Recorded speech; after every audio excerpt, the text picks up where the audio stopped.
Back in the year 2001, Halo Combat Evolved revolutionized couch co-op forever. Unfortunately, the Halo games we see today just don't live up to the expectations that Bungie set way back when. That's why I'm going back to the Bungie classics to take on one of Halo's hardest challenges. My name is G.I. Loaf, and in my last video I completed the Reach campaign on LASO. So today, we're going back to where it all began with Halo Combat Evolved. For those who don't know, LASO stands for Legendary All Skulls On. The devs pretty much just looked at Legendary difficulty and said, you know what this needs? 12 nuclear bombs. It's a bit of an exaggeration, but I'm sure you get the point. In Halo CE's LASO playlist, there are 12 skull modifiers, and throughout my playthrough, I'll explain some more of the important ones as they come up in-game. Halo Reach's LASO wasn't all that bad, so I'm feeling pretty confident going into this game, so let's just go ahead and get started. Halo Combat Evolved begins directly after the events of Halo Reach, with the Covenant chasing the Pillar of Autumn. Master Chief wakes up from a nice nap only to realize that the IDF has shown up to take what was promised to them 3,000 years ago. First things first, it's time to introduce our first modifier, the Fog Skull. The Fog Skull removes your radar entirely, so going around corners turns Halo into the sci-fi horror game it was always meant to be. I start off the level by dodging explosions and watching the IDF do what they do best while heading my way to Captain Keyes. He makes me put a purple lady in my head and hands me the pistol of all time. Right away, we put the Magnum to use on these grunts, which brings in our next skulls, Grunt Funeral, and boom. These skulls turn measly little grunts into walking, atom-splitting bombs. Grunt Funeral causes grunts to explode on death, and boom increases the radius of said explosion. This skull will both aid me and become the bane of my existence at the exact same time. In this encounter, you're going to see exactly why it's best to use grunts to your advantage. You might be asking, why don't you just use a plasma pistol to remove their shields? Well, thanks to the foreign skull, I'm not allowed to use any Covenant weapons, including plasma grenades. So explosions are really the best way to take out elites. During this firefight, I have my first death, which brings in the Iron Skull. When playing co-op, when a player dies, it sends both players to their previous checkpoint. But in solo, it resets the entire level. Luckily, you can work around this by saving and quitting as soon as you die. This is extremely discouraging to solo players, and as a great frog once said, why should I be punished for not having friends? I mean, for choosing to play alone. Once I eventually clear the hallway the correct way, I make it to the stair room where I quickly exit before 18 grunts blow up and turn me into a piece of Covenant propaganda. I then make it to the maintenance vents, which, I kid you not, terrified the ever-living shit out of me when I was a child. After making it out of the maze and killing more hallways of enemies, I come to a dead end where I have a face-off with an elite. Thanks to the Black Eye Skull, I'm able to win this duel. The only way to regen your shields is to land a melee, and in CE, it only takes one bonk to fully recharge them. I use the vents to my advantage to take out some enemies and clear a majority of this hallway. I unfortunately received my second death at the level after trying to out-snipe Lee Harvey Oswald himself. I used a grunt to get my payback, and then snuck my way to the end of the level. This is a very easy segment to get by. You just need to, as I was saying, all you need to do is make sure you don't die to the immense amount of explosions. After learning my lesson and taking my time, I'm able to hop into the escape pod and complete the first mission of this wonderful LASO run.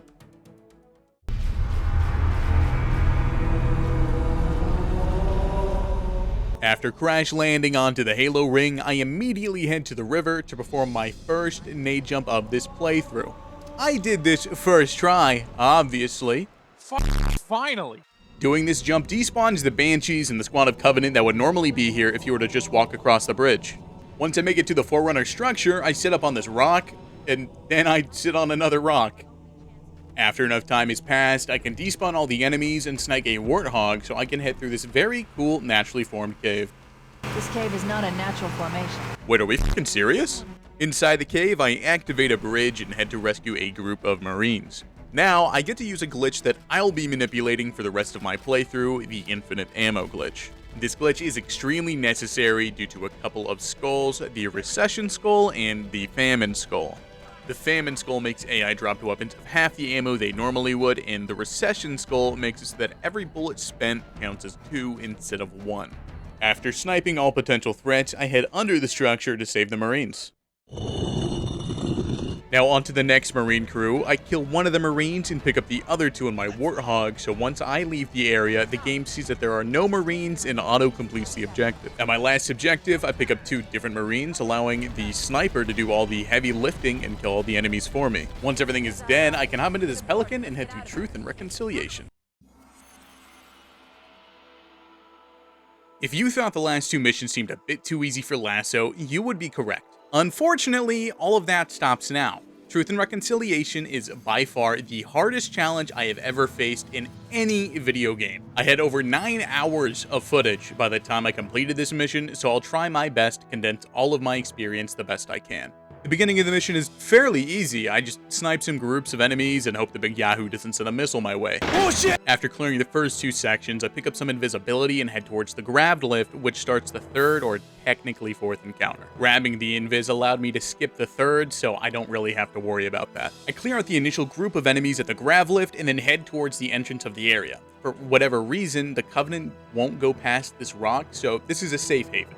For the most part. I stay here and kill the ongoing waves of enemies that drop from the grav lift until the hunters arrive. Because they're CE hunters, there's nothing to be worried about whatsoever. One sniper shot to the back is all it takes for them to quit on life. Now that they're dead, I hop into the grav lift with a one-way ticket to RNG hell. Once I'm in the belly, I have to hope the right door opens up for me. There are 4 doors and only 2 of them will work for what I need to do. That's only the first half of the RNG here. If I get the correct door to open, I'm able to hide in a corner and wait for the endless waves of enemies to spawn. After a while, there will be so many enemies that they'll start piling up in the hallway. This allows me to throw a couple of grenades, creating a chain reaction and killing most, if not all, of the enemies. Now, the second half of the RNG is whether or not the explosions killed enough of the sword elites. I was in this room for 6 of the 9 total hours I had played in this level, so I think that should sum up what kind of luck I have. After countless attempts, I finally cleared the belly and was left with 2 hunters. I take them out one at a time, and once they're dealt with, I can leave this godforsaken room. I grab an invis and head my way to the infamous hangar. There's another room on the way to the hangar which you can easily brute force your way through. I kill a few enemies until the reinforcements open up a door which lets me slip through and head to the hangar. Once I make it to the hangar, I take out an elite with my sniper and take out this group of enemies so that I can perform another nade jump.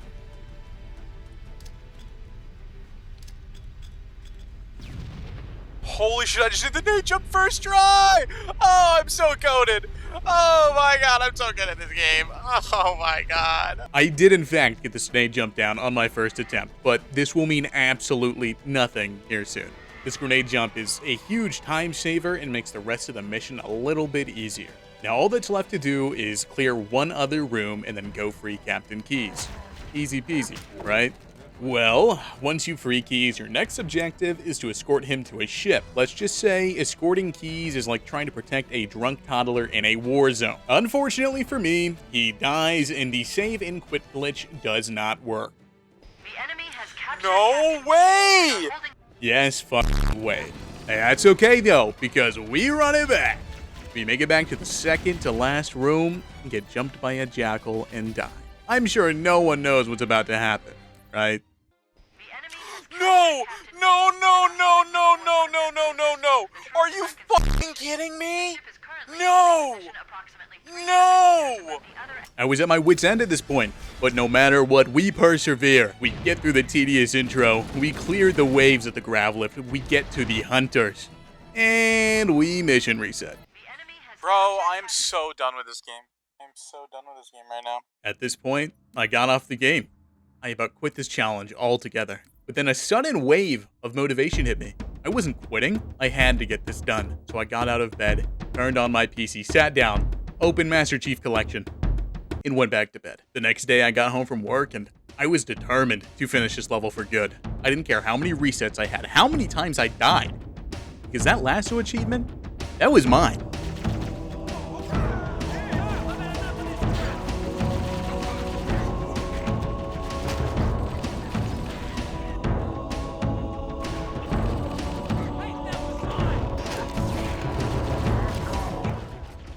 After countless attempts with Keys dying and with me making the wrong decisions, I did it. I made it to the final room.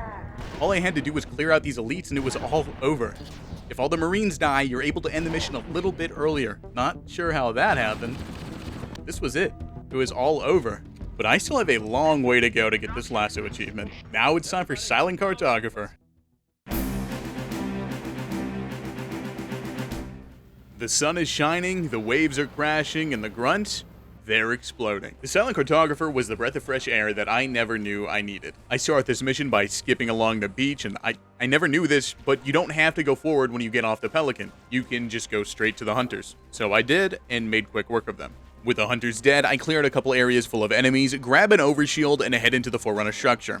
Inside, I piece up 2 more hunters and shut off the security system. Once you exit the cutscene, the previous room that had the hunters is full of elites, but fortunately, I can just run through thanks to the overshield. On the beach, I grab a rocket for later and head to the map room. When going inside, instead of walking in, I LARP as a Mustang driver, taking out a hunter as I drift inside and park the Warthog, blocking a future elite spawn. After attempting a bit of stealth, I take out a 3rd set of hunters, or at least I tried to. With a successful 2nd attempt, I head farther into the basement of Little St. James's Temple and use a speedrunning strat to cushion my fall. Fun fact, there's an Easter egg here that perfectly captures the Halo community's reaction to the latest Halo leak. No. Wait. I activate the Silent Cartographer, do a nade jump to grab an invis, and sneak my way back up to my Warthog. On the way, I do a little trick which manipulates this elite's movement so he can't attack me, or at least in theory, he wasn't meant to. Whoa! I died quite a few times until I very intentionally made him jump off the map. With the sword elite dealt with, I drive right back out of the structure and shoot my rockets at the Pelican, inflicting splash damage, killing most of the elites, allowing me to safely end the Silent Cartographer and head to the easiest level of this playthrough. Welcome to Assault on the Control Room. This is by far the easiest mission on LASO as long as you can pull off the Banshee grab, and I'll explain more on that in a moment. The mission starts off by pre-firing this door with grenades, hoping it kills all the enemies on the other side. With the area cleared, I finish off the remaining enemies inside of the structure and set up for the Banshee grab. The Banshee grab is a cool trick that manipulates the Banshee's AI into crashing into the wall, forcing the elite out of the Banshee, allowing me to commandeer it. It took me a handful of attempts until I eventually got it down, but once I did it correctly, I used the Banshee to fly through what is probably my least favorite mission of this game and head into 343 Guilty Spark. Jumping into 343 Guilty Spark, it's gotta be one of my favorite missions in all of Halo CE. As a wee child, I struggled because the Flood was absolutely terrifying to me, but now I can truly appreciate what Bungie was cooking. By making this jump, I avoid some enemies and save some time so I can hop right onto the elevator and descend into my first firefight. I use grunts to blow up everyone, per usual, and then head my way to say hi to my favorite Marine. After traversing deeper into the containment facility, I find a dead Marine and, a helmet? Private Jenkins. I wonder what he's been up to. What the fuck? After realizing Jenkins wasn't the man I thought he was, I decided to go blow off some steam, but it wasn't too long before I was interrupted by a new foe. All jokes aside, I think the Flood reveal is one of the coolest things Halo has ever done. At one moment, you're fighting your typical aliens, and then out of nowhere, you get thrown into a pit of parasitic zombie-esque creatures. I was a little worried that the Flood was going to make this LASO a bit harder to complete, but they honestly helped me out more than anything. The infection forms are a solid way to regain your shield, and the combat forms use UNSC weapons, which is huge for my ammo economy. After realizing the assault rifle wasn't enough to kill the combat forms, I decided to just go ahead and see myself out. I rushed to the elevator to get myself to safety, and we're going down. Why are we going down? Now that I'm thrown even farther into the facility, I grab an overshield and an invis to get myself the hell out of here. I made a jump I was not at all expecting myself to make and gleefully ran as far as I could. I'm not overly familiar with this mission, which caused me to take a wrong path and die a few times, and if you couldn't tell, I'm also amazing at crouch jumping. That jump saved me a ton of time and got me to the end of the facility a lot sooner. I take another elevator that's thankfully going up this time, and once I'm at the top, I grab a trusty M90 shotgun and run for the hills. After getting chased by the Flood like I had the last Dyson vacuum on Black Friday, I make it to the final objective of the mission and patiently wait for the Oracle. Mr. Guilty Spark saves the day and then sends me to hell. You know, it's pretty funny. All these years I've heard the sighs and the complaints about the library on Legendary, but I gotta be honest, it really isn't that bad. Until this playthrough, I've never actually played CE on Legendary, so I jumped right into LASO expecting this level to be the worst. But compared to Truth and Reconciliation, this was a piece of cake. The library starts off with a nade jump and a skill jump, and I'm getting a lot better at the nade jumps at this point, but my timing for jumps is still horrendous. Aside from the difficulty, I can agree with everyone that this level is simply too repetitive. It's really more boring than anything. Kill some Flood, wait for the Oracle, that's the whole mission in a nutshell. Once the door is open, I grab a shotgun and play some Gmod Death Run. Once I have combat forms chasing me, I walk a specific way that forces the AI's path to walk right across this glass, allowing me to shoot it and watch them all fall. This might seem like a nothing burger of a strat, but I need to make sure I conserve as much ammo as possible. I died quite a few times in this next hallway due to the sheer amount of combat forms. I don't know what past me was talking about, this level fucking sucks. I eventually managed to use my nades as efficiently as possible, having them do most of the work for me. Once the area is cleared, I scavenge for ammo and find a third weapon so I can use the trusty infinite ammo glitch. I head down the hallway and, you guessed it, another standoff with the Flood. The worst part about this mission is you really need to kill everything in order to progress, so the mission just takes forever to complete. As I previously stated, this mission is extremely repetitive, so I'm just going to highlight the areas that I think are at least a little relevant for this video. Not too far past this point, there's another group of carrier and combat forms. For best results, you're meant to shoot the carriers at a specific point in order to take out some of the combat forms, but I struggle with a mental disability called being extremely stupid, and it takes me over 30 minutes to actually get past this point. My successful attempt was pretty scuffed and I ran out of ammo, so I was stuck meleeing these Flood for 3 minutes straight, but scuffed or not, I finally made it through.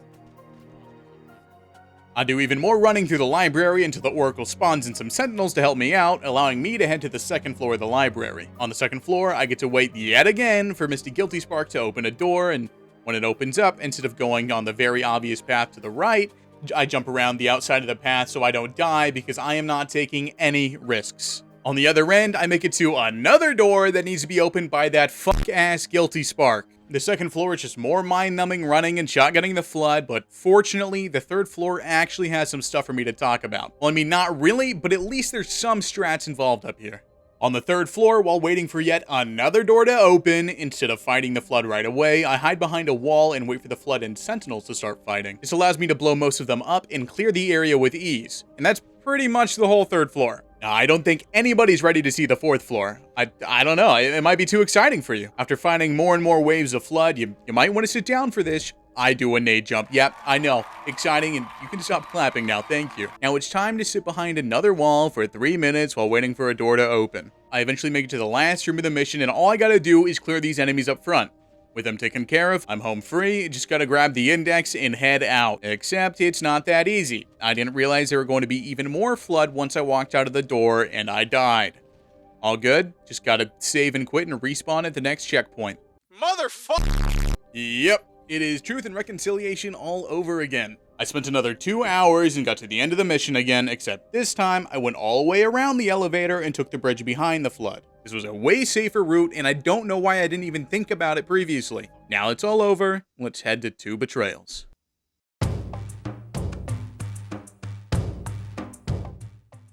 Ah, 2 Betrayals, my least favorite mission in CE, but reversed. And when I say that, I don't think it's bad. I want to make that very clear in case I made any AOTRC fans upset earlier. They're good missions, but I don't entirely love them. 2 Betrayals brings in the addition of Flood, so I like it a bit more than AOTCR. This mission starts off with you taking damage as soon as the cutscene ends, so when I spawn in, I immediately head to my left to dodge a sentinel fire. The trick here is to jump on the edge of the control room and have the sentinels follow you in a line, and making it easy to take them out with the 2 plasma nades that the mission spawns you in with. After the sentinels are dead, I clear this hallway full of enemies so I can use a glitch that despawns most of the Covenant waiting for me outside. All I have to do is interact with this door lock twice, and it somehow removes most of the enemies. I sneak down the control room's foundation and snag a Banshee. I use this to clear the enemies in front of the control room and fly back inside to spawn in the rest of the enemies that were meant to be there initially. The mission can't progress without all of them spawn, so that's why this is necessary. I fly to the first pulse generator and overload it with my shield, and then head my way to the next. This room is empty initially, but after I interact with the generator, a group of sentinels fly in, but I simply just ignore them. On the way to my next generator, I run into my first problem room. Because my only weapons at this point are a shotgun and a rocket, it's not easy to take long-range engagements. You might ask why I don't just use the rocket. Because I don't have a third weapon, I can't use the infinite ammo glitch, and this rocket ammo is very precious. Now hold on just one damn second, where did that come from? How the f***? After a solid hour of dying over and over, I finally managed to make my way through. Once the room is clear, my next goal is to clear this hallway. I slowly pick away at the enemies until I inevitably blow up. Oh my god. Yeah, I have to clear this room a second time because there was no checkpoint before the hallway. Yay me. After clearing both the room and the hallway, I head to the next room where I trap Azilla in a corner and abuse the Black Eye Skull, and then pre-fire some Flood with a rocket. Once the room is cleared, I head outside and clear the bridge, sniping everyone I can see until the path is clear. Inside, I clear out more Flood, and there is a lot of them, but once they're taken care of, I head outside to the next bridge. Here, I take out a couple of Banshees, preventing me from progressing, and head to the next room. I clear out even more Flood and head down an elevator, and immediately go back up after taking a look outside. I head back to the bridge because up here, I can safely destroy any of the vehicles that would otherwise present me with issues. Back outside, I grab a ghost and traverse the Halo ring until I steal a Banshee, and head inside to overload the next generator. In this room, there's a shit ton of Flood that are easily deleted with a rocket and a couple of nades, but before I activate the generator, I squeeze my Banshee through the door, creating a blockade for the Flood that would otherwise pile in and cause me pain.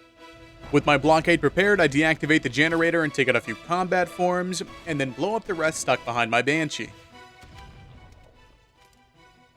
No way. With the second generator deactivated, I fly down into the tunnel, drop off my Banshee, and grab a ghost. I shove the ghost through the door using the Banshee so that I can use it in my next encounter. In this area, there are 3 waves of enemies that spawn, so I use the ghost to spawn them in and then back up so I can carefully blow them up with my rocket. Once the Flood are dealt with, I head out to the other side of the tunnel and get absolutely dive bombed by this Banshee. What the fuck? I reverse the rolls on the Banshee and then proceed farther into the valley until I commandeer a Banshee and head to my final generator. Once I arrive at my final destination, I waste no time getting inside to deactivate the generator and finish the last real challenge of this playthrough. With 2 betrayals completed, I'm left with 2 more missions, with the next one being Keys. Keys is going to be a very short and simple level, just like AOTCR, because luckily there's a glitch that allows me to progress to the final encounter, but it isn't quite as easy as the Banshee grab. With all my failed attempts combined, I have 1 hour and 46 minutes worth of footage. This trick is called the Flood Bump, and it works as follows. Hit your head, walk in a straight line until you reach this hopefully Flood Reviver, bring them back to the start of the mission and line yourself up with a specific wall texture. Once you're lined up, jump over the reviver's head and shoot it in the shoulder, causing it to fall over. Because it's a reviver, it will wake back up and hopefully send you flying over this wall, bringing you to the end of the mission. Again, this took me nearly 2 hours, and I cannot really recommend this trick unless you're doing LASO such as I am. The biggest issue with this trick is whether or not the Flood fellow is a reviver. It's all RNG, and no matter what method I tried, I could not consistently spawn a reviver. But enough about that, let's get to the fun part. Once the trick is performed, the enemies here won't attack you. Their bodies and character models are here, but they're just empty husks with no AI. It's important to kill every single one of them, otherwise once the cutscene with Keys starts, they'll activate and give you a hard time. So with everything dead, I snag Keys' Neuralink and retreat to the back of the room. With the cutscene over, a bunch of functioning AI will now spawn, and I just need to sneak past them and head to the hangar. There's a group of enemies here, but after they're dealt with, I hop down into the hangar and snag a Banshee, allowing me to fly to the final mission of my LASO playthrough, the Maw.